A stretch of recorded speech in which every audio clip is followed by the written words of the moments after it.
Hi everyone! Today I want to talk about the April 8th eclipse coming up.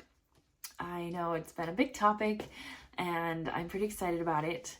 I was listening to a video where another YouTuber who is a member of my faith, the Church of Jesus Christ of Latter-day Saints, but who also studies astrology, she was talking about something in the chart astrologically. At the time that the eclipse is crossing the United States, at the spot where it crosses in the same place where the previous eclipse crossed 7 years ago. So X marks the spot. And, she was saying what she was seeing. And the spirit was telling me something different. And it doesn't mean that she was wrong, but because sometimes there can be different messages or different way things can manifest or be seen, but I wanted to share what was coming to my mind with you. Now, really quick, I just wanted to preface, I do believe you can believe in God and study astrology. Now is not the time for me to get into how I think that's possible, but suffice it to say that I felt led to study astrology by the Lord. And I believe that all things testify of Christ, including the planets and the stars, the sky. And I love to study the symbolic meaning of the different planets and also just I study astrology, but I study it also, I try to study it with the spirit. Okay, God, this is what the world teaches me, but what do you have to say to me about this? Anyway, I'll get into it maybe more another time, but I just wanted to share my thoughts really quick. So she was talking about astrologically what was on this chart was something called the finger of God. And basically it's just like angles and aspects in regards to like planets and other mathematical points on the chart. And the finger of God, okay, what comes to my mind when I think about what the finger of God is, or what would that be symbolically? Okay, finger of God, I think of what is God pointing us to? What is God calling us to do? Okay, for me, that's what comes to mind. And what he's pointing at, what's being pointed at in this chart is Mars and Saturn. Okay, Mars. What comes to my mind when I think of Mars?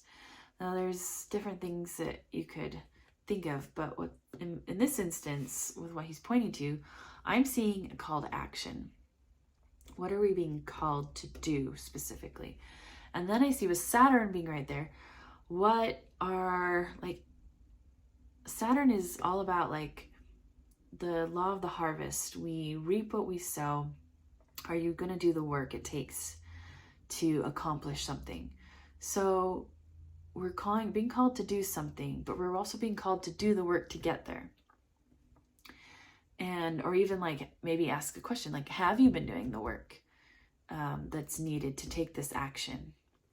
Okay, it's in the constellation of Pisces, these two planets.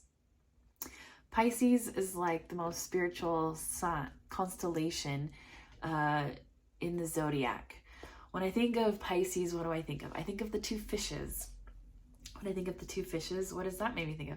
That makes me think of Jesus Christ. That makes me think of missionary work. That makes me think of his work. What is his work? What are we being called to do as a nation? What are we being called to put the work in or have we done the work to take action to do his work, to do his missionary work? We're being called, I think about, let me finish with Pisces. When I think of Pisces, I also think of like our connection with God. Are we hearing him? Are we in tune with him? Are we in tune with the right sources? Are we in tune? Sorry, my video got interrupted. All right, moving on. What I love about this Mars and Saturn and Pisces is that what it brings to my mind is what President Nelson has been saying, that the time is now. The time is now to act. The time is now to be able to hear him, to be able to connect with him, to be able to receive revelation from him. Again, Pisces is such a spiritual constellation. And I was like, now is the time to do his work. Now is the time to gather Israel. Now is the time to you know, to let our light be seen and share the gospel. That, you know, this is the final gathering of Israel. So are we doing his work? Are we tuning in with him? Are we doing the work that's necessary to be in tune with him? Like, this is what we're being called to do as a nation. And I just, that's what I'm seeing. And then on the other points of the finger of God astrologically, you have 2 other points to look at. They're kind of like, how are you, to me, it's like, okay, how like, these can help us do what we're being called to do. Okay, so one is on the ascendant, which is like how the world sees us. Okay, and there's the part of fortune, and it's in the constellation of Leo. Okay, part of fortune, what is our fortune? You know, what is our treasure as a nation? And then Leo is what are we known for? What are we famous for? What is our claim to fame? And there's lots of things that could encompass. But I want to focus on the positive. You can always see all the shadow, but I want to see the light. Okay, so what I see is, what are we famous for? We're famous for freedom. We're famous for democracy. We're famous for leading the way for other constitutions of other democracies around the whole world. We were, you know, the shot that was heard across the world. Like, it was the ring of freedom, the call to freedom. And I think of our Constitution. I think of the Declaration of Independence. I think of the principles and vision that this country was founded on, and the example, that was to the rest of the world, that many nations then patterned their own governments after. And there was a reason for that. They had the vision and desire for, all men are created equal, and that everyone can have can pursue life and happiness, that people can live their lives how they want, unhindered. I mean, within the bounds of, like, I don't know, common sense and civility, and keeping the law, but that we can live our lives, we can worship, we can live, we can work towards dreams that we care about without restriction. And with the freedom and ability to do so. I mean, the American dream, right? That's something else we're famous for, the American dream. And how many people just come here wanting the same thing, to make a better life for themselves and have the freedom to do so. Okay, so getting back to our roots as a nation, to the vision and beliefs our country was founded on. Now, yes, like, some people accuse our early nation, and I totally see it, like, of not always living up to those ideals, to not being very good always at executing those ideals. But how many of us have a goal or an ideal that we are aiming for that we have not reached yet, that we definitely wouldn't claim to be yet? Isn't that what life is all about? Aiming for something, striving to be better. Anyway, I think it's great that our founding fathers had this vision, had these qualities and these things that they wanted for our nation and for their families and posterity to have in the future, even if they didn't fully have it yet, even after the country was founded. Okay, the other point is it's the South Node in Libra. Okay, what do I think of when I think of the South Node? I think of our past. I think of things that have come before. I think of our roots, even, like something we were good at in the past, or something that comes naturally to us. And again, so that again brings to my mind, again, what were we founded on? What were the principles our country was founded on? What was our past?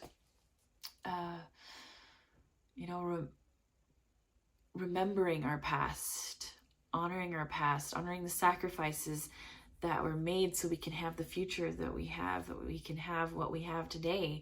I know I am so grateful for what I enjoy because of the sacrifices of those before me. But not just that, I think of, where's my thought going? Yeah, just getting back to our roots. Getting back to serving God. This was a nation under God. We need to get back to that. Okay, but and then along with that, it's in the constellation of Libra. What do I think of when I think of Libra? I think of Libra is the sign that's all about justice and what is fair and harmony, peace. I mean, why did the founding fathers do what they did? Why have all the men throughout the years sacrificed their lives in the Revolutionary War and the Civil War? What were the ideals that they were I don't know, sacrificing for?